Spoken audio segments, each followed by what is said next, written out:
मलवानी police station के pi Shailendra Nagarkar जी से पूछा है कि भाई ये जो आपने एफिडेविट तैयार करके रिप्लाई फाइल किया, हम लोगों को आपने जो कहा है कि नहीं नहीं वो तो सुसाइड है, इसका कोरोबरेट कीजिए इसको, क्योंकि हमें जवाब देना है।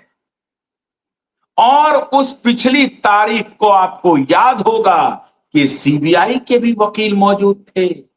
हमने आपको यह भी बताया था कि दबे पांव महाराष्ट्र के चीफ सेक्रेटरी भी अदालत में मौजूद थे, जिसकी चर्चा नहीं हुई, लेकिन हमने आपको बताई थी। हमने कहा था कि ऐसी चर्चा है, फोटो तो लीक नहीं हुआ है, कोई वीडियो तस्वीर नहीं है, लेकिन चूंकि अदालत का रुख पता था और कहीं कोई ऑर्डर चीफ सेक्रेटरी के खिलाफ न लागू हो जाए, क्योंकि इस केस में respondent number 1 chief secretary of Maharashtra है, इसलिए दबे पांव चीफ सेक्रेटरी स्वयं पहुंच गए थे अदालत कि अगर हमारा नाम कॉल किया गया और अदालत गुस्से में आ गई तो मैं फट से कहूंगा कि मिलॉर्ड मैं यहां मौजूद और मैं समय मांग लूंगा। तब तक वो छुप छुप करके कार्रवाई देख रहे थे कि अदालत क्या कह रही है, मतलब इंतजार कर रहे थे कि अदालत अगर कहती है कि चीफ सेक्रेटरी किधर है, चीफ सेक्रेटरी को बुलाओ, तो हम हाजिर हो जाएंगे। अगर अदालत कहती है कि चीफ सेक्रेटरी नहीं, इसी के ऊपर विवेक पुराने कमिश्नर के ऊपर चर्चा होगी या पूर्व कमिश्नर परमवीर सिंह के ऊपर चर्चा होगी या विवेक फंसलकर पर होगी या ये जो पीआई है शैलेंद्र नगरकर, उसके बारे में अगर अदालत गुस्सा करेगी तो शैलेंद्र नगरकर तो यहां मौजूद है ही है। केस की गंभीरता को समझिए, केस की गंभीरता को समझिए मित्रों। केस क्या कह रहा है? केस अब कह रहा है कि सरकार खोज रही है। सरकार का मतलब कौन हुआ? सरकार का मतलब स्वयं देवेंद्र फडणवीस। मैंने आपको कहा था ना, धीरे धीरे रे मना, धीरे सब कुछ हो, धीरे धीरे ही सही, लेकिन सब कुछ लाइन पर आएगा। हौसला रखिए आप, ये होने लगा।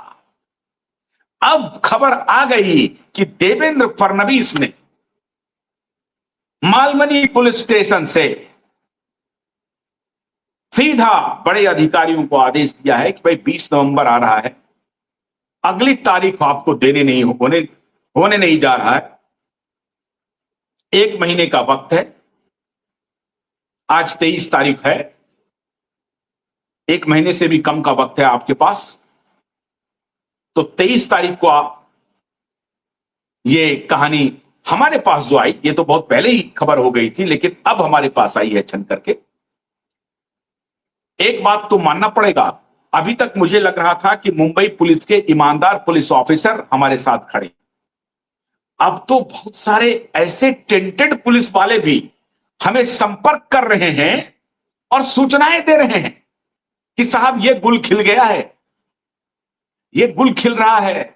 महाराष्ट्र सरकार बहुत पैनी नजर बनाए हुए है 20 नवंबर की तारीख पर, क्योंकि महाराष्ट्र सरकार को पता है कि 20 नवंबर की तारीख अब बढ़ेगी नहीं, जो कुछ भी होगा उस दिन हो ही जाएगा। तो महाराष्ट्र सरकार ने तलब कर लिया है कि भाई ये जो एफिडेविट तैयार किया गया उसको आप हमें बताइए, उसका आधार क्या है ये बताइए। अब cross interrogation with in the government शुरू हो गई है। Cross interrogation, Bharatiya Janata party के बहुत सारे नेता जो आकर के बयान दे रहे थे कैमरे पे कि सरकार ने संज्ञान ले लिया है दिशा के पिता का, सतीश साल्यान जी के कंप्लेन का, उस संज्ञान का क्या मतलब है? उस संज्ञान का यही मतलब है कि पहले तो सरकार भी सोच रही थी कि चलो कुछ इधर माया दाया करके निकल जाया जाए और बचा लिया जाए, और इस पर बहुत सारे तुहमत लगे। हमने खुद सवाल उठाए थे माननीय देवेंद्र फडणवीस पे कि वो दिशा साल्यान के पिता को न्याय नहीं दे रहे, और इसलिए न्याय नहीं दे रहे हैं क्योंकि ये पूरा तंत्र जो है तो ड्रग कार्टेल का ये है। लेकिन नहीं, नरेंद्र मोदी उस मिट्टी के नहीं बने, नरेंद्र मोदी उस मिट्टी के नहीं है। नरेंद्र मोदी का हथौड़ा चल गया है मित्र, और ये इसलिए चला है कि मैंने आपको बताया, मैंने कल ही एक दिन पहले आपको बताया था कि महाराष्ट्र में बहुत बड़ा खेल चल रहा है, बहुत बड़ा खेल चल रहा है, और चौतरफा ऑपरेशन चल रहा है। इस बार कांग्रेस ने भी ऑपरेशन महाराष्ट्र शुरू कर दिया है, भारतीय जनता पार्टी तो ऑपरेशन महाराष्ट्र शुरू ही किया हुआ है।